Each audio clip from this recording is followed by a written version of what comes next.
Hello, everyone. My name is Lino, Fera, the host of Cribwolf Talks.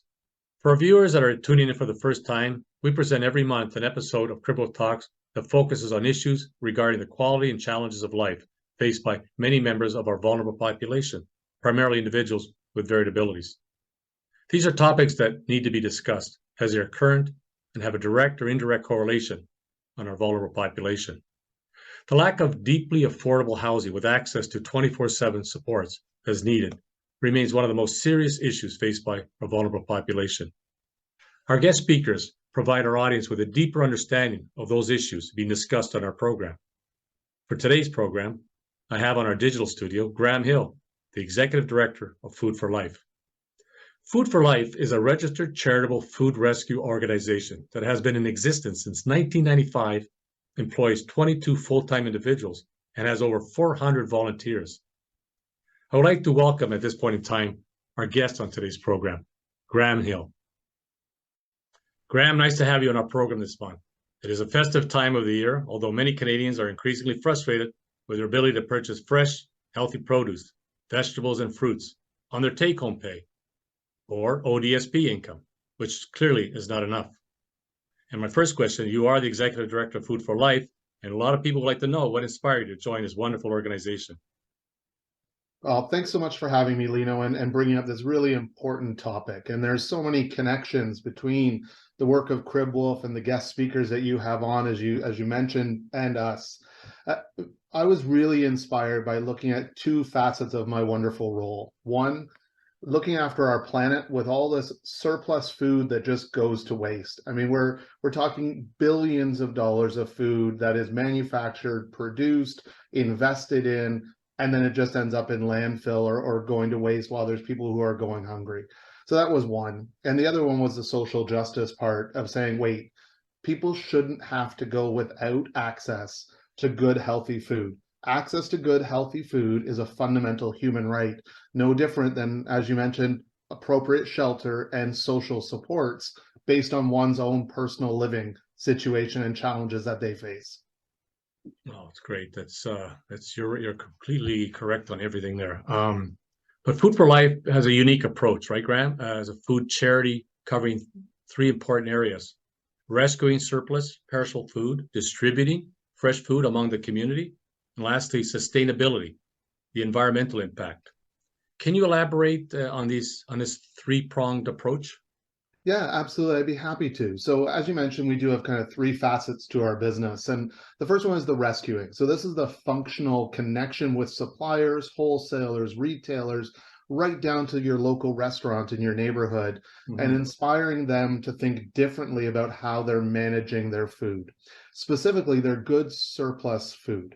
So we call this lost food. So it's not fully waste, it's edible food, good for human consumption, but it's surplus. So if this is a catering venue or a banquet hall, as long as that food hasn't been put out for other people to access, these could be the trays of lasagna that the seal hasn't been broken on.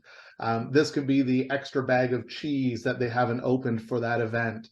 Even those micro rescues make a big difference. The distributing of it, well, that's what we choose to do with that asset. And so what we choose to do is share that out into community with individuals who have challenges accessing good, healthy food for whatever the reason is. We're pretty much open access for those purposes. And the last one is sustainability. So we know the act of rescuing food immediately starts getting it into and away from landfill. But we know we can do more. So we actively work to divert any inedible food away from landfill into the composting stream, including getting the packaging into their right streams as well for plastics, garbage, etc. So that way we're reducing the impact on the planet while helping individuals have better, healthier lives. Oh, excellent. We're excellent. So understanding the difficulties and the challenges faced by our vulnerable population, could you walk us through the magnitude of your reach? For example, which sector of the community are you servicing? Yeah, so we serve everyone from the community, and we say that proudly. So anybody who wants to reach out and say, hey, I need a little bit of extra help, whether it's for a week, a moment in time, or whether it's for a longer period of time, we're there for them. So, we don't ask for any qualification criteria. We don't ask them to have proof of income. We really work from a place of trust, and we trust that people, if they're reaching in, have a challenge that's limiting their access to good, healthy food. We don't always know what that is, but we do have some good data from some recent research that shows that anywhere between 30 and 40% of those people who are accessing food programs are on ODSP, and they cite that as one of their main sources of income. So it's a very topical piece around this population group, that have other challenges, right, that are real. And those life challenges mean that they need other supports likely as well. So you mentioned data and all that stuff. So are you able to track the various sectors for changes in behavior, for example? A little bit. So we've just started doing that. So as you mentioned, we've been around since 1995, and we prided ourselves on not asking a lot of those deep questions. We'd kind of do once a year the hunger count, Okay. but over the last 2 years, we've delved into that a little bit more, because what we want to be able to do is understand, how can we help people help themselves? And if we can do that, then you're actually reducing the total burden on the food system, allowing you to actually give more food or more supports to the Mm. people that are really, really vulnerable. And we do that using the food insecurity experience scale. So we can actually ask people a couple of questions. It's completely voluntary and anonymous if they wish, where we can measure and ask them, how are they doing this week and compared to last week? Oh, And nice. this month over last month. And we can measure them on a very simple scale. It's a UN adopted scale. It helps form the basis for the Canadian Health Survey scale as well. And we can say, are you severely food insecure, all the way up to food secure? And we can measure that movement from week to week. And we're really proud to say that, more than 55% of those individuals that we talk to say that they are actually feeling food secure after they access one of our programs. Wow, that's good. So how does one access Food for Life? Like, Oh, how does very shop simple. there? Yeah, that's a great question, Lino, about access. So we have a number of different models. So as an organization, we primarily serve Halton and Hamilton. And we actually serve through three kind of models. One, we support other charities like food banks and meal programs that are serving the community. So individuals may not even know that Food for Life is impacting their lives if they're accessing one of those organizations. We also have in-community programs. So these are communities that are run with, or programs run in partnership with community members. It could be a church, a community group, it could be a co-op housing facility, where they run the program. We just drop off the food on a regular basis, and that's how we work in partnership. The final part is our new markets, both in Milton and in Burlington. And those markets allow us to actually welcome people into our facility, to use the cold storage that we have to make sure we can move as much food out to them as possible, and also move hard to move food, prepared soups, prepared foods, things that require more extensive refrigeration and storage to maintain that health and safety. Well, great. I've been to your Burlington location, and by the way, congratulations on opening the one in Milton. So what was behind the decision making to open the location in Milton? Oh, well, actually, same premise that we did in Burlington, which was we knew that we had more food that Hmm. was difficult to move because of its composition or packaging. So if you can imagine those prepared salads that you get at the grocery store, the frozen soups that you get, they're more difficult to move out to a community program where there may not be as much ready refrigeration. Those are more of an immediate drop program. So we'll drop at 1:15, the program starts at 1:20. Right? So there's an immediacy there. So it's a little bit harder if there's a delay to ensure health and safety of that food. And that's paramount to us. Safety is number one. So both those markets, both Milton and Burlington, were set up to help us move more food to community. But the benefit of it has yielded something that we didn't expect, was for individuals that were mobile, whether they're carpooling, taking transit, able-bodied and wanted to walk, they were coming in and they're getting more food from our market style program and more choice.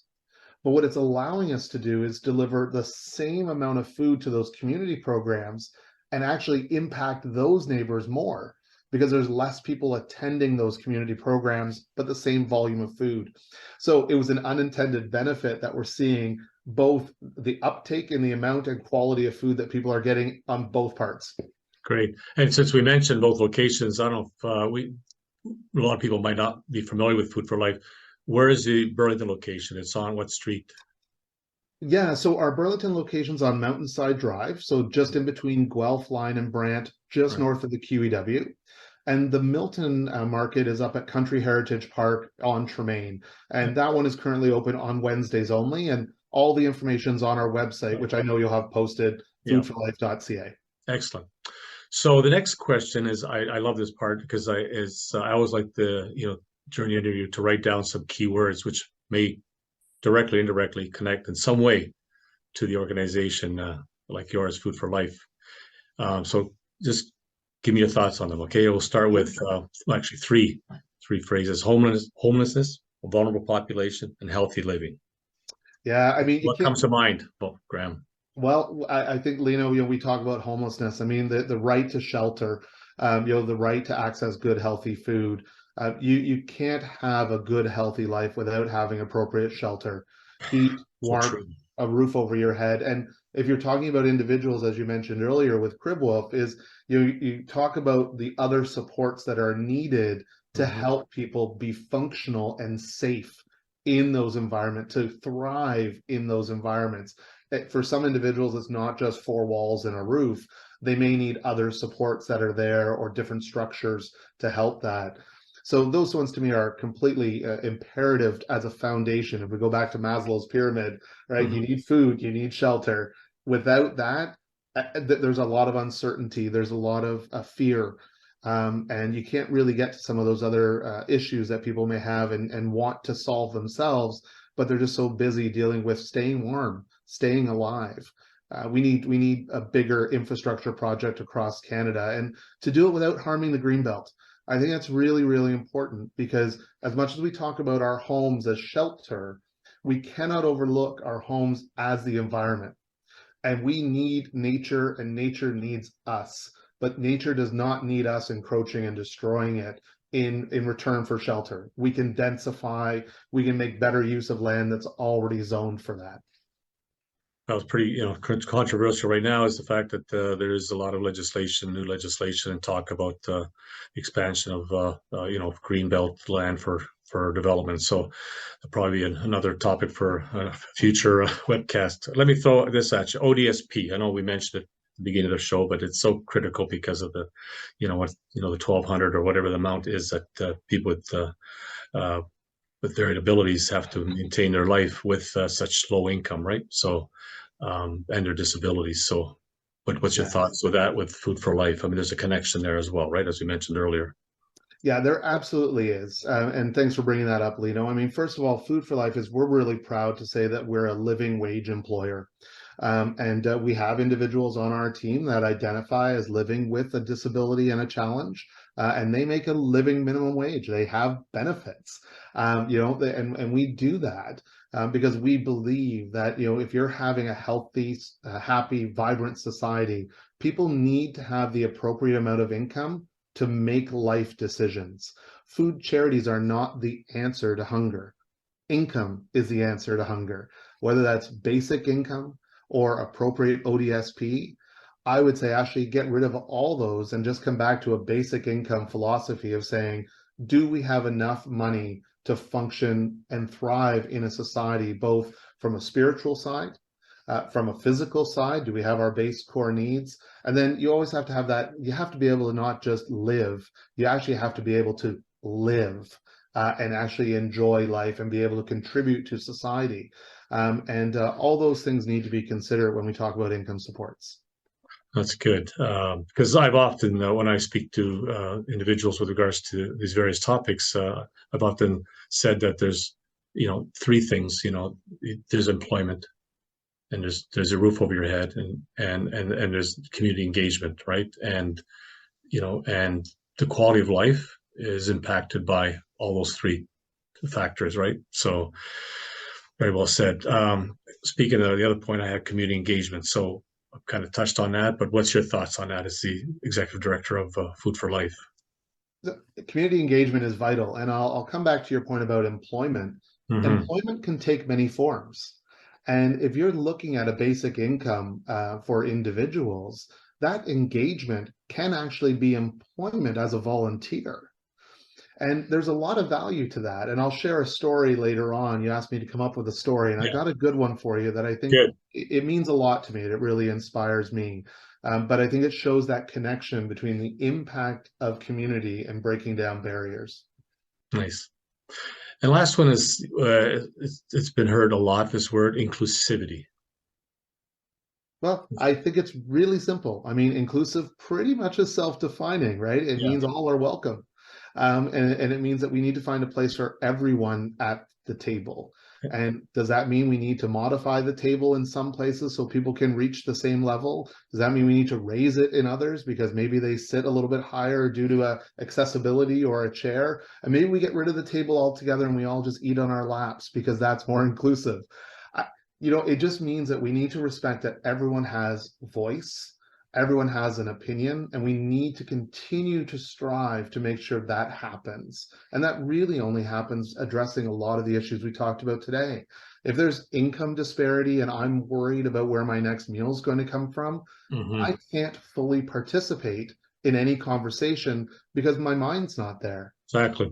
If I'm dealing with a spiritual issue and I don't know how to rectify that, whether that's a humanistic issue, whether that's a true spiritual issue, until I get that resolved or have resources to get, I can't be fully present either.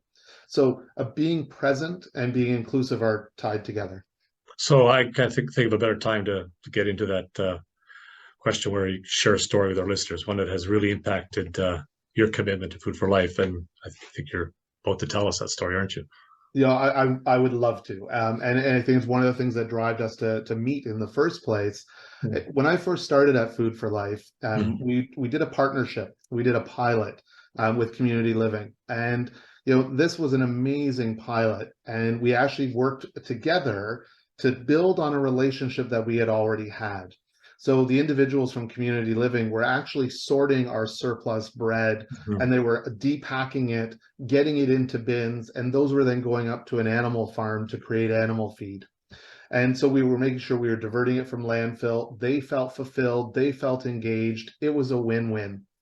And they also had surplus warehouse space. So we ran a pilot of moving our operation over there, or part of our operation, to try to integrate this. And as I said, it was a building structure with steel walls. I said, what it actually felt like when we were in there, I wanted to rip those down and put them up with glass, because what we were doing was we were bringing in individuals from the community, companies, corporations.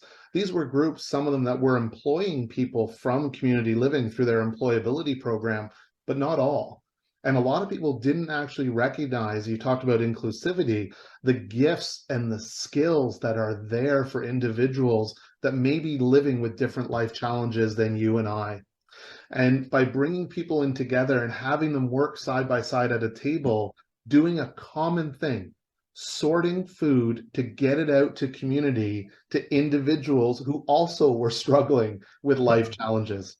That to me was really, really something that bolstered my desire to stay and be committed to this cause, because it tied in everything that we were talking about today. And we're very fortunate that pilot didn't move forward, and we weren't able to secure that, but we still to this day welcome in great organizations from community to make sure that our building is fully inclusive and participatory for anybody that wants to be in there and volunteer within the safe parameters that we're able to offer. And we do that together. We know we don't have all the resources, so we work with those organizations to bring that opportunity forward for members of community.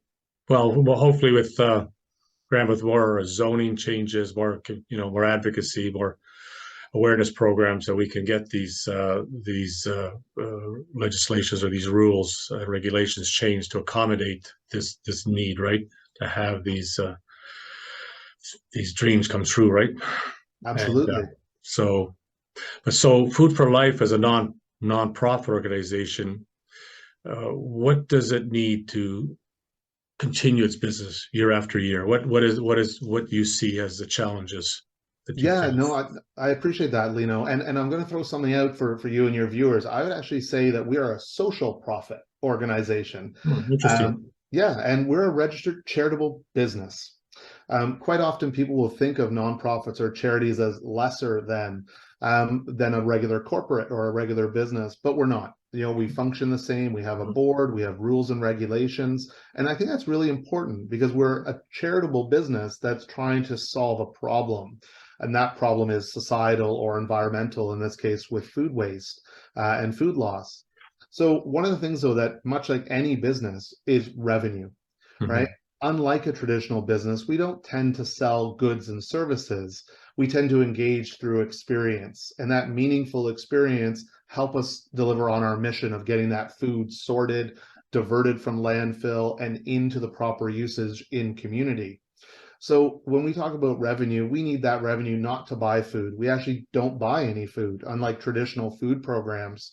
All of our food is rescued from the supply chain, more than 5 million pounds. And that makes up just a small fraction of what's actually available in market. So when people donate to us, for every $10 that they donate, we can turn that into $62 of good, healthy, nutritious food. Excellent. It's phenomenal. So that's what we need. We actually need people to invest in those dollars because that pays for our skilled, talented drivers, which we know holding on to drivers is a challenge. It pays for our social workers that are out in community. It pays for our staff that are sorting and working with those volunteers and moving the food. And it pays for those key positions that are actually able to run those markets and support those more than 400 volunteers in community that are helping us. And right now, we're well over 20,000 hours of volunteer time Wow. for this year. I, Wow. I mean, we can't do it without community engagement to bring this full circle. That's great. You know what? We've come to the end of our program, but you've given us a lot of information. And, I want to thank you for being on our show as well, because I know, and I know our viewers know a lot more about Food for Life and how it works and what benefits you do for the community, how important your organization, your rescue food organization is to us. And I wish you continued growth and success in what you do, and we're there for you. So thank you again, Graham, for being on the program. Now, thank you, Lino. I really appreciate it. Thanks for giving us voice. Thank you very much.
We have come to the end of today's episode of Cribwolf Talks.